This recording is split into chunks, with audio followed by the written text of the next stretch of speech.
Hello student, आज second system of pulley करते हैं। तो फर्स्ट सिस्टम ऑफ पुली हमने किया हुआ है। तो बेसिकली ये जो सिस्टम है, सेकंड सिस्टम ऑफ पुली या फर्स्ट सिस्टम या थर्ड सिस्टम ऑफ पुली, ये हमें इजी लोड पिक करने के काम आते हैं। मतलब कम एफर्ट लगाएं और लोड ज़्यादा उठा लें। तो इसका मैंने दो डायग्राम बनाए हुए हैं। तो जो फर्स्ट डायग्राम है, दोनों ही वैसे सेम है। मैंने 3 पुली ली है। ये देखो, ये हमारी ये पूरी जो रॉड नज़र आ रही है हमें, ये फिक्स रॉड है।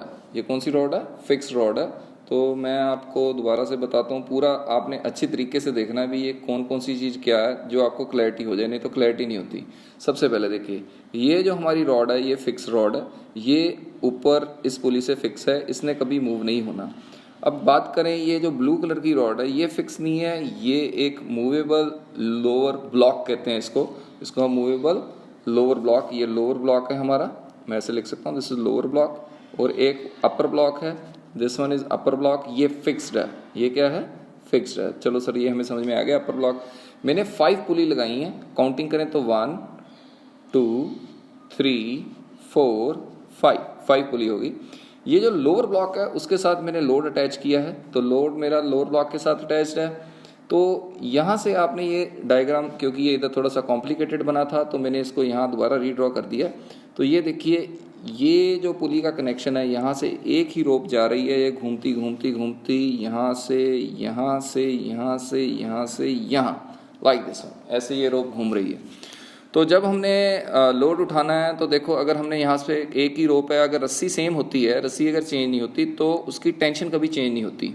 तो मैं कह सकता हूँ, अगर यहाँ पर टेंशन मेरी टी है, जो मेरी सबसे ये वाली रस्सी है, अगर इधर टेंशन टी है, तो इधर भी टेंशन टी है, यानी इधर भी टेंशन टी है, यानी इधर भी टेंशन टी है, इधर भी टेंशन टी है, इधर भी टेंशन टी है, इधर भी टेंशन टी है, इधर भी टेंशन टी है, सारी रस्सियों में टेंशन टी है।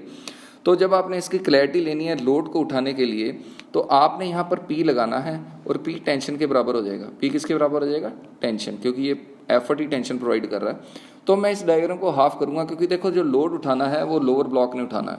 लोअर ब्लॉक ने लोड उठाना है, अपर ब्लॉक ने कोई लोड नहीं उठाना है। तो लोअर ब्लॉक को मैंने इस डायग्राम को यहाँ से यहाँ यूँ करके यूँ काट लेना है भी मुझे डायग्राम अच्छी तरीके से नजर आए।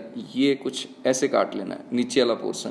अगर मैं नीचे वाला पोर्शन काटूंगा तो वो कैसे दिखेगा, तो ये हम नेक्स्ट स्लाइड में देखते हैं। ये मैंने यहाँ से ये फिगर काट देना है। आपको ये चीज़ समझ में आनी चाहिए। मैंने क्या करना है, ये नीचे से फिगर यहाँ से कट कर देना। यहाँ से काटूंगा तो ये वाली चीज़ आपको सिर्फ नज़र आएगी। तो ये हम नेक्स्ट डायग्राम में जाते हैं। ये वाली चीज़ नज़र आई। तो देखो, अब बात करें तो यहाँ पर अगर टेंशन, मैंने बताया था आपको, यहाँ पर अगर टेंशन टी है, तो हर एक जगह टेंशन टी होगी। तो मैं ये कह सकता हूँ, इस डायग्राम में टेंशन टी यहाँ होगी, ठीक है। टेंशन टी ही साथ वाली पुली में होगी, हर एक पुली में टेंशन टी हो जाएगी।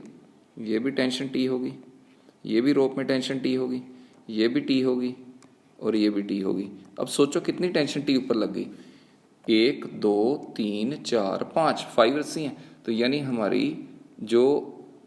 जो लोड उठाया है, एक्चुअल में हमने एफर्ट P अप्लाई किया था, लेकिन लग कितना गया? लग तो गया sir T plus T plus T plus T, यानी हमारा जो लोड को पिक करने के लिए जो हमने एफर्ट लगाया था, उसके हिसाब से हमारा 5T अप्लाइड हो गया, ठीक है। ये हमने अप्लाई कर दिया। तो मैं ये कह सकता हूँ, जो हमने अप्लाई किया, दोबारा से मैं लिखता हूँ, जो एफर्ट अप्लाइड है वो तो P है। एफर्ट अप्लाइड कितना है सर? एफर्ट अप्लाई किया था जो हमने, एफर्ट अप्लाइड, वो तो P था। तो ये जो लोड को उठाया वो T plus T plus T plus T, यानी लोड को 5T ने उठा लिया, यानी लोड 5T के बराबर हो गया। अगर मैकेनिकल एडवांटेज की बात करें तो वो लोड अपॉन एफर्ट होता है। तो लोड अपॉन एफर्ट अगर बात करें, तो लोड तो यहाँ पर 5T भी P के बराबर है, क्योंकि टेंशन ही एफर्ट अप्लाई कर रहा है। तो ये हमारा 5P हो गया, और P नीचे आ गया, यानी P और P कैंसिल हो गया। तो जो हमारी मैकेनिकल एडवांटेज आएगी वो 5 आ गई। अगर हम नो लॉस बोलें, नो लॉस मीन्स 100% एफिशिएंसी बोलें, तो 100% एफिशिएंसी में हमें पता है मैकेनिकल एडवांटेज वेलोसिटी रेशियो के बराबर होता है, यानी फ्रिक्शन लॉस नहीं माने। तो मैकेनिकल एडवांटेज हमारी 5 है, तो वेलोसिटी रेशियो भी 5 आ गई। तो वेलोसिटी रेशियो 5 है, तो वेलोसिटी रेशियो अगर 5 है, तो यानी आपकी, अगर मेरे यहाँ पर टोटल पुली गिनते हैं तो 1 2 3 4 5 पुली थी, तो 5 ही हमारी वेलोसिटी रेशियो आ जाएगी। तो यानी अगर मैं कह सकता हूँ n नंबर ऑफ पुलीज हों, ठीक है, for n number of pulleys, तो हमारी वेलोसिटी रेशो कितनी आएगी? Velocity ratio is that is n number of pulley के लिए। तो हमें ये चीज़ समझ में आ गई। Okay, thank you students.